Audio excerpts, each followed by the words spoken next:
How's it going, ladies and gentlemen? My name is Rallet, and welcome back to a brand new video. Today, ladies and gents, we've got ourselves some big Pokemon news that you guys will be excited to hear about. So first things first, as posted by Joe Merrick, who runs Cerebi, the website, basically here's what's happening.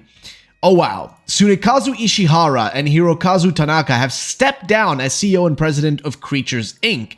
The new president and CEO is Yuji Kitano, with Tomotaka Komura as executive vice president. Now, this is pretty crazy, okay? Now, Tsunekazu Ishihara. So you guys know Ishihara. We've had Ishihara around for bloody ever, okay? This man's been involved with Pokemon for such a long time. I mean, he is 65 years old. I don't really know what the retirement age is in Japan. I know in Europe it's anywhere between that age of like 60, I guess 62 to 67. Is usually the age of like retirement. So I don't know if it's him retiring per se. And also Tanaka has gone down, and we're just going to look up exactly so you guys can see all of them. If you don't know who these guys are, that's fine. But it is pretty big news. So here we go. The president of Creatures. Now, if you guys don't know what Creatures is, Creatures is the company that makes all the 3D models for Pokemon games. It's the company that also worked on and made the Detective Pikachu game, and also is probably working on Detective Pikachu 2 at the moment. The fact that these guys are stepping down is pretty crazy. Now, does this mean that there's going to be any change in terms of games or anything like that?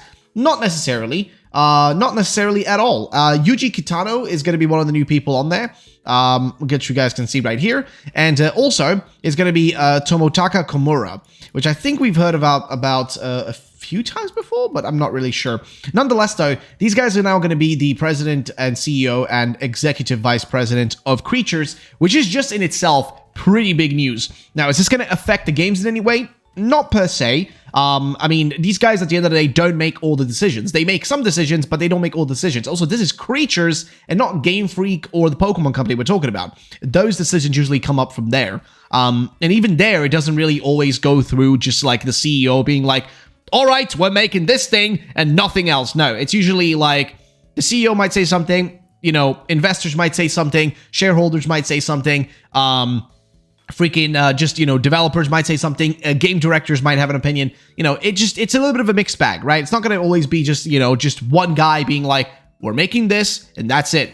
No, it's a mixed bag. Okay, keep that in mind. It's a mixed bag. All right. Now, this is massive anyways, but I wanted to share this and then share the next thing, which is right here, which is in particular the fact that the Pokemon Stadium is coming to Nintendo Switch. Yes, Pokemon Stadium is on the Switch. We kind of already knew this was going to happen, but now it is official. There's trailer and stuff for that, so you guys can check it out, which is pretty sick. Hopefully this means we're going to see a connectivity between Stadium and maybe the other games, so you can maybe send your Pokemon from this Stadium game over to your Switch regular Pokemon games, Scarlet, Violet, Sword and Shield, Let's Go Pikachu Eevee, all that kind of stuff. And it's coming out on the 12th of April, so it's about a week exactly from when I'm recording this.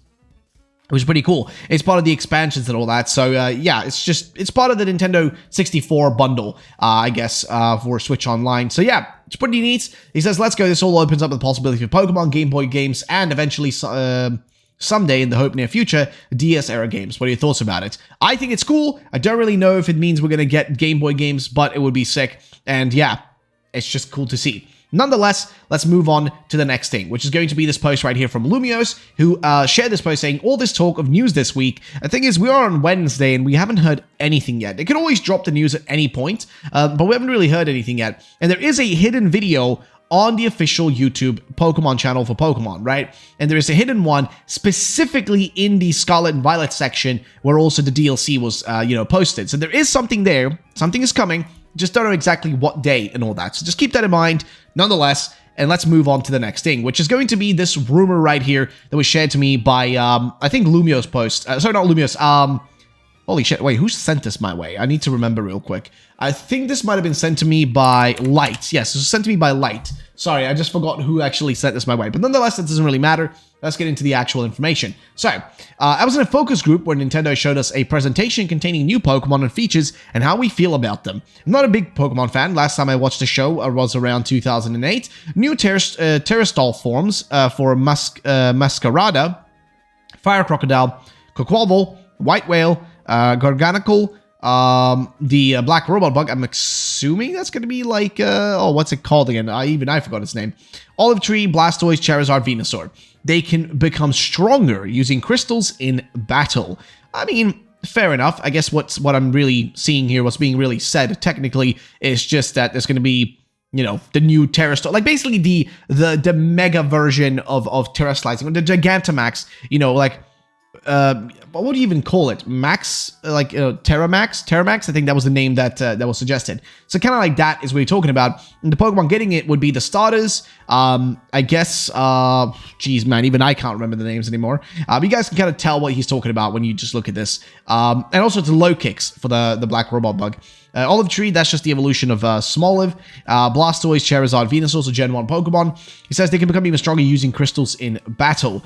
New regional Pokemon, Aaron and Axew. Okay, are they returning or are they getting... Oh, regional forms. Okay, so you meant regional... Yeah, okay. It's a little bit strange how it's kind of said, but nonetheless, we're getting regional forms apparently.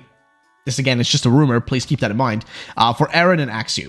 New special moves. Only ones I remember were a Steel Trap and a Snowstorm. Okay. You have to beat trainers to unlock them. Dungeon caves where you can catch Pokemon not found in the region. And the legendary Pokemon Mewtwo, Articuno, and Groudon. I'm guessing that would be exclusive to one game in particular, but, it depends on. Special encounters with more legendary Pokemon where you have to complete missions and then catch them. That actually would be pretty cool. If you had like a little side quest for every legendary Pokemon that would be exclusive to a game, I think that would genuinely be really sick. Like, if they actually do that, I think it would be really cool. Question is, will they actually do that though? Don't really know. We'll have to wait and actually see if anything develops from that. But nonetheless, I think it's a cool idea. I think it's genuinely a cool concept. Either way, what's the next thing on the agenda? Well, we continue on. So he says, we have to, special encounter missions to catch them. They showed the green fairy, showed a green fairy in the forest and a black ghost in a dark alley. Okay, that doesn't really tell us much. Characters Cora and Jim that welcome you to a Japanese village. Okay, fair enough. I'm guessing that's Kitakami, which we saw, which is going to be in the first DLC. New Pokemon. Okay, only one I remember is a green dog. They help you in traveling by flying, destroying obstacles, and moving faster and passing through walls. Then some Pokemon with masks telling a story about itself and disappearing. So that would be Ogerpon, I'm assuming, is what he's referring to right here. Now, it's an interesting rumor. It doesn't really add too many crazy things that we've, that we don't already know. It's not really adding any elements that would be different from anything we have, haven't already heard about. But nonetheless, it's a rumor. I thought I would share it with you guys. One of the things I think is obviously going to give away that it's fake is that this person somehow knows the name of Garganicle, but doesn't know the names of like low kicks and, like small lives, like final stage evolution, which is really unfair of me to say because I don't even remember them. I know them, I just don't remember them. For some reason, my brain is just empty. Like I'm just blanking. Also, could easily have Googled that and put the names in there. But instead, try to make it look as if they do know some and don't know some. The only problem is you knew a very, you need to play the game to know Garganicle, right? You need to know its, you need to actually play the game to know its actual name. There's no other way to know it.